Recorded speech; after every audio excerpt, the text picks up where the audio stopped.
Hey, Yellowgroove. How about some coffee? We're gonna have to do a sit and talk. I'm tired.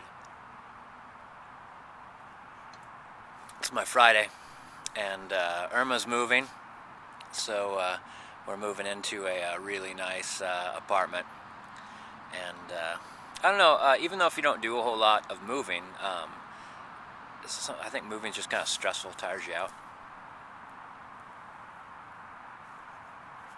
But that's not why I called you.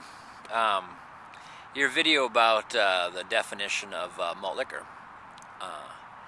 You're right. I mean, that's the thing about, what defines us, or, what words represent what concepts and things and people and places. Actually, when I said places, it reminded me of traveling. I think I was traveling through Wyoming with a couple of people. And I was naming towns along our way, and this person corrected me on every single town name. She had a background in French, and she was giving me the French pronunciation of all the town names. And she felt it pretty important that I acknowledge that I'd said the names wrong. And I was like, I don't know how much you pick up on my personality, but I'm not going to acknowledge that I've said something wrong if that something communicates the information I've put forth. If you understand me, no more needs to be said. So she got a little bit miffed, a little bit peeved at me, and we pulled into a town.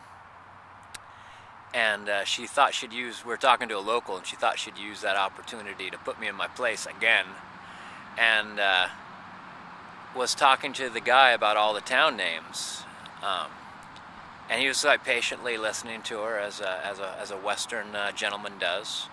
And then he said, "Missy, you're going to hear a lot of French. You're going to see a lot of French-looking words as you travel through our land, but we don't Frenchify them." I swear to you, that's what he said. We don't Frenchify our French words here.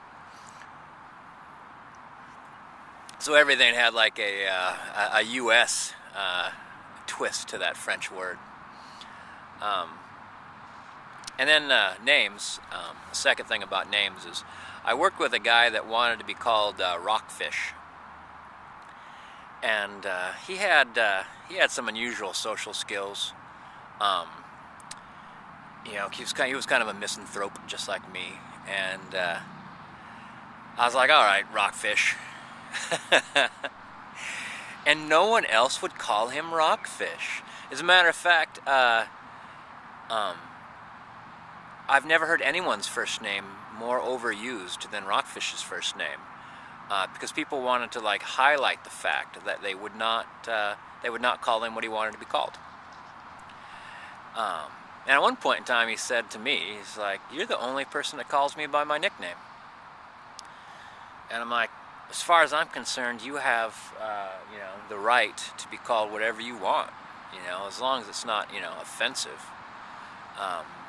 Then I'll call you whatever you tell me I need to address you as. All right, so you see how we're bringing this around to the malt liquor. Because I noticed, things on the can say that they're beer, or they say that they're malt liquor, or they say that they're fine malt liquor. I just found my first King Cobra recently. I was actually going to do this as a King Cobra video, but I've got some time right now, and some coffee.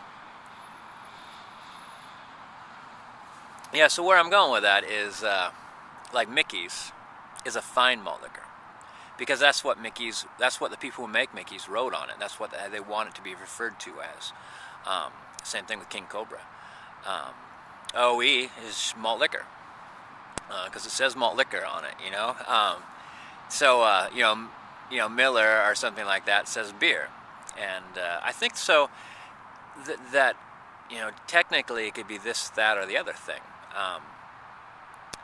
But I think that they've told us how they want to be known as, just like Rockfish did. And so for me, I'm like, for me that, you know, and a greater understanding is always welcome. But for me, malt liquor is going to be malt liquor. Beer is going to be beer. And fine malt liquor is going to be very fine malt liquor. Until it wants me to call it something different, and then I'll change for it. And I don't change for many people. All right, Yellowgroove. Peace out. See you in the tubes. Hope the weather is going to treat you good this winter. All right, buddy. Peace out.